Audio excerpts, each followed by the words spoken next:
first reading of this Mass talks about the covenant relationship which God entered into with Abraham. And, there are two kinds of covenant relationships fundamentally.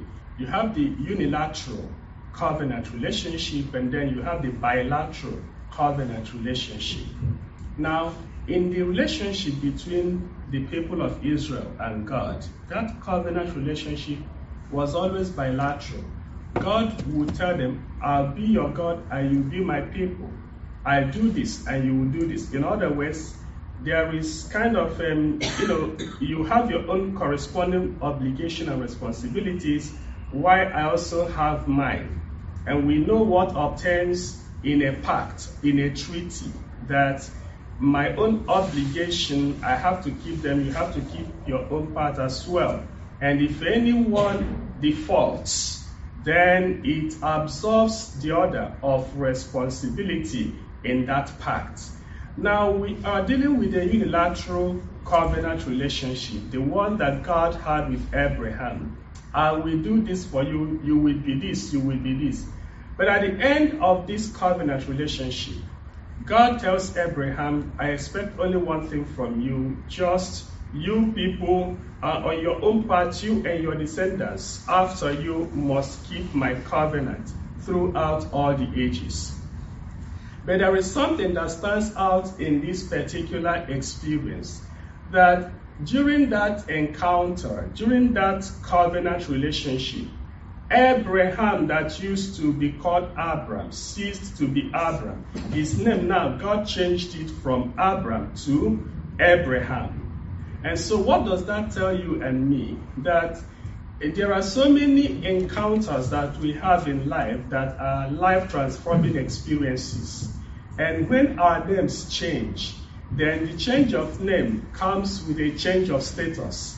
And a change of status comes with its corresponding responsibilities and obligations and rights, as the case may be.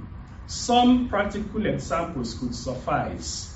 When I was a seminarian, I was addressed as Chidi Ekpendu. Now, during my diaconate ordination, I started to be called Reverend.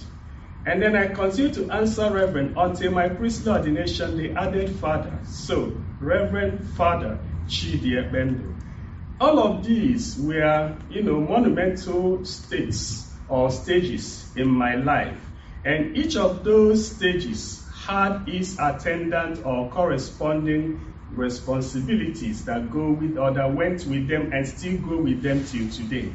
The same thing happens to you as a single person. When you are not yet married, you are just the Mr. You are. When you become married, your name literally changes somehow because you are now having a new status, or a woman who always answered her family name before marriage. Now after marriage, begins to assume the name of her spouse. This is a change of status also. It's not only the name that has changed, but it has a lot of things that have to go with it. The responsibilities that go with the new status, which you are obligated to fulfill or to respect. Now, my dear beloved brothers and sisters, when we were baptized, we now got names. Probably we were answering Abram, and then after the baptism, we became Abraham. This is something that happens within the spiritual realm. Something happened very, very substantially and fundamentally at the moment of our baptisms. Something happened on the day we were ordained priests or deacons. Something substantially happened on the day of our wedding or the day we married in the church. Something substantially happened on those unique moments in our lives we assumed new functions or responsibilities.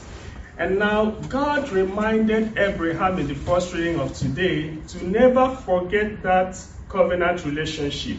Not only him, but also his descendants, that they should always remember and keep the covenant that God had made with him. Similarly, God reminds me to remember always to keep the covenant I made with him on the day of my ordination. When the ordination takes place, we make wonderful promises. Are you going to be obedient and respectful and chaste and so on and so forth? And naturally, the response is, I do, and I do. So God reminds me through this particular passage to always be mindful of that promise or those promises we made on such wonderful days we had that covenant relationship with Him. Very often, many people struggle to keep promises they made on such wonderful moments in their lives, in marriage, in priestly life, in religious life, in other aspects of their lives where they made very solemn and firm promises, and they now struggle to keep them. We pray that the Lord might grant us the grace to be faithful to the decisions or the promises we made on such life-changing experiences that we had with Him, which are literally covenant relationships.